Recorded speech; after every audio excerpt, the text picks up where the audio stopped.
Thank you for joining us for this month's National Economic Outlook, written by Local Market Monitors founder Ingo Windsor. Ingo is a graduate of MIT and Boston University, and he's not your typical economist. He has a knack for presenting complex facts in an easily understandable way. So, without further ado, I'll turn it over to Ingo. Thanks very much, Julie.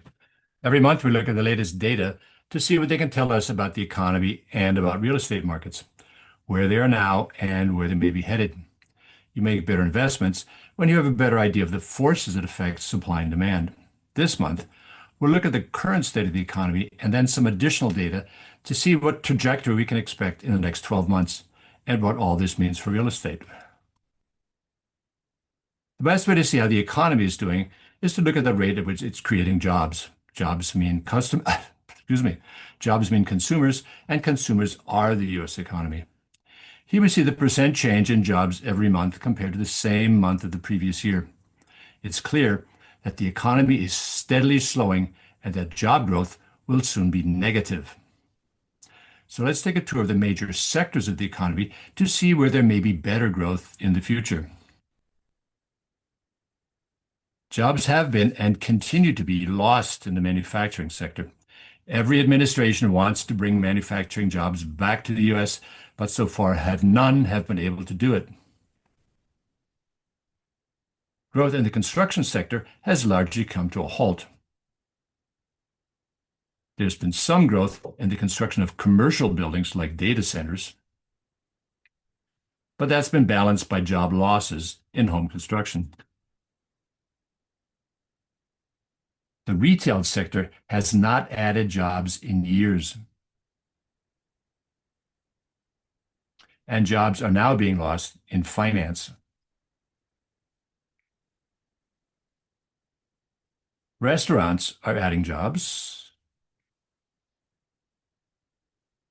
but the large business services sector, usually our best measure of actual business activity, continues to lose jobs.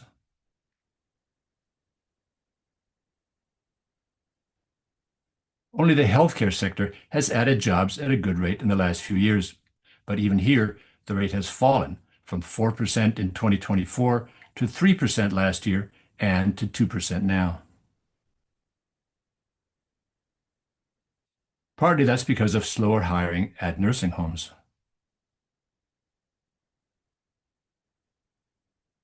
And partly because of sharply lower hiring in home health care, which employs a lot of immigrants.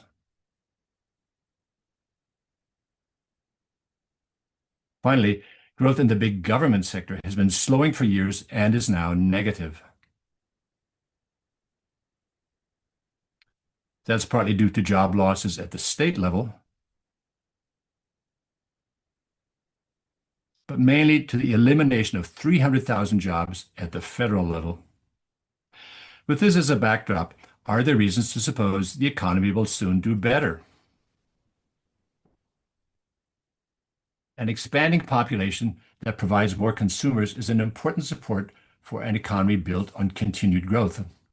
But the U.S. population last year grew at one of the slowest rates ever, just 0.5%. This chart shows the annual increase of the population with natural growth, that is, more births than deaths, in purple, and immigration from abroad in green. Let me point out that population growth is measured in June of each year. We can be pretty sure that the current level of immigration is much lower and that actual population right now could be very close to zero. There won't be much help from lower interest rates. Mortgage rates remain at 6%.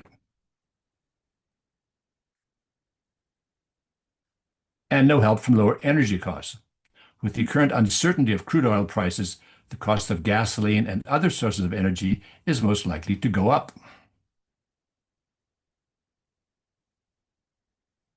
And food prices no longer are going up sharply, but they won't be going down either.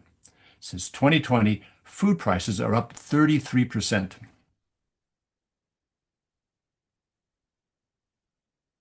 And consumers won't be able to charge more on their credit cards to make up the difference. This chart shows that banks are writing off bad credit card debt at the rate of 4% a year, the highest rate in more than 10 years, and a sign that more credit will be harder to get. So there's no reason to think that the economy will be picking up anytime soon. And what effect will that have on real estate? The big question is what will happen with home prices, which are now much higher than most people can afford. Here's a picture of home prices since 2020, showing the percent increase each quarter compared to the same quarter of the previous year.